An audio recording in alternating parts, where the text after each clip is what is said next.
Kalau punya masalah, yang pertama kali dilakukan gelar sajadah.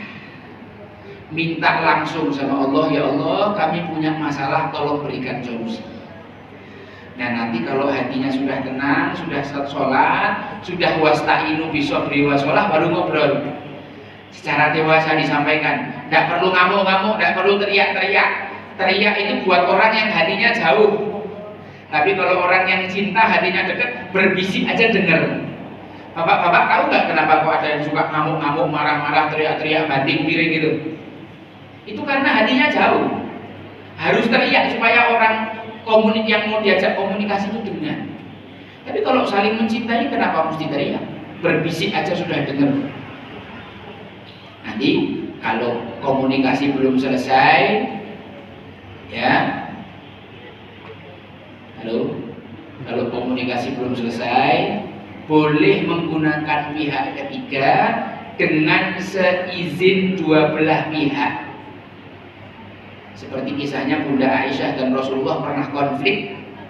Rasulullah pun tak mampu menyelesaikan konfliknya. Lalu Rasulullah menawarkan, gimana kalau kita pakai pihak ketiga? Kata Sayyidah Aisyah, siapa ya Rasulullah? Rasulullah bilang, gimana kalau Sayyidina Umar? Wah jangan, Sayyidina Umar ini galak, nanti dia memperungkau ya Rasulullah. Nanti malah saya dimarah-marahi, tidak mau saya kalau Sayyidina Umar. Lah siapa? Usamah bin Zaid, orangnya lembut. Usamah bin Zaid lembut, tapi kan anak angkatnya Anda. Nanti kan Usamah bin Zaid ngeper sama Anda, tidak mau saya. Lah terus kamu maunya siapa? Gimana kalau Abu Bakar As-Siddiq? Nah kalau ini saya mau, bapaknya sendiri. Jadi Rasulullah itu mengkonsultasikan masalahnya dengan istrinya kepada mertuanya dengan seizin dua belah pihak. Ketika sudah disampaikan masalahnya, Sayyidina Abu Bakar marah. Yang salah itu anaknya. Mau ditempeleng ini anak perempuannya Sayyidah Aisyah. Rupanya Sayyidah Aisyah lari bersembunyi di balik punggung Nabi Muhammad SAW. Rasulullah mengatakan kepada Sayyidina Abu Bakar, aku minta kamu ke sini untuk menjadi penengah, bukan untuk memukuli istri saya. Ini so sweetnya Rasulullah SAW.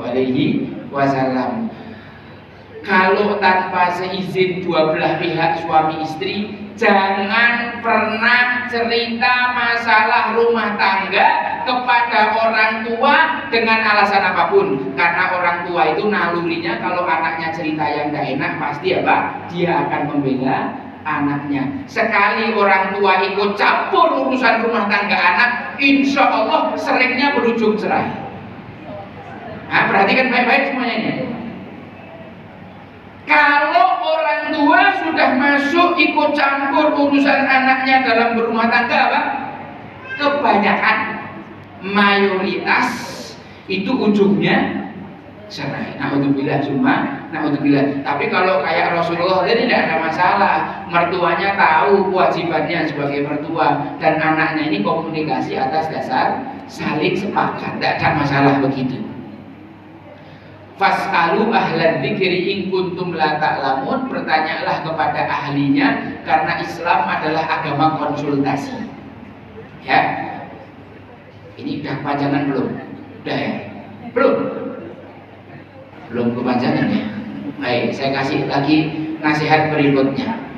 Pasangan suami istri sejatinya adalah pakaian antara satu dengan yang lain. Allah berfirman, "Hunna libasul lakum wa antum libasul lahun." Kau adalah pakaian bagi mereka wanita, mereka adalah pakaian bagi kau laki-laki. Bapak Ibu, pakaian itu fungsinya buat apa? Satu, nutup aurat. Yang kedua, fungsinya pakaian menjaga dari panas dan dingin, menjaga dari cuaca. Yang ketiga, fungsinya sebagai hiasan atau perhiasan. Kalau sudah menikah tapi air rumah tangga bocor sampai ke sana kemari, itu ibarat orang pakai celana tapi bolong. Percuma, airnya kelihatan, fungsi pakaiannya tidak berfungsi dengan baik. Maka kalau sudah menikah berumah tangga, tidak ada masalah rumah tangga yang diceritakan kepada orang lain. Na'udzubillah, apalagi sampai urusan ranjang kok diceritakan. Karena barusan saya dapat informasi Ada seorang perempuan cerita ke sana kemari masalah ranjangnya sama suaminya. Ini kira-kira aib apa bukan? Oh, aib. Ibu-ibu, para akhwat, tolong diperhatikan. Ini ada kisah nyata. Seorang suami sedang bekerja di luar pulau, mampir ke satu daerah sambil piknik gitu kan, diposting di sosial media, di WhatsApp. Istrinya nonton WhatsAppnya suami, ngamuk, tersinggung. Dia bikin status, istri sedang mendidik anak susah di rumah kok suaminya malah piknik. Suaminya ngamuk karena status istrinya. Kalau kamu tidak hapus status itu, kamu saya ceraikan.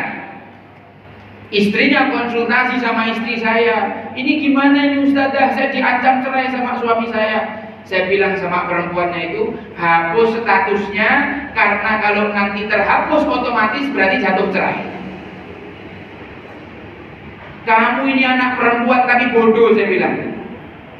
Jangan ceritakan masalah rumah tangga di sosial media. Apa maksudmu kayak begitu tuh? Biar apa? Banyak sekarang perempuan-perempuan itu yang mengumbar masalahnya di mana? Di sosial media, bikin status WhatsApp, bikin status Instagram, bikin status Facebook.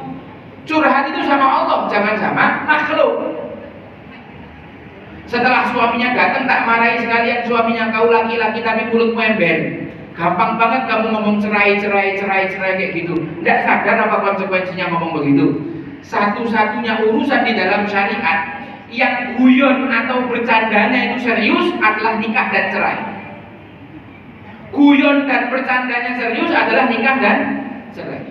Sekarang kita lihat orang-orang yang nggak tahu ilmunya, banyak laki-laki yang dengan gampangnya, kamu tak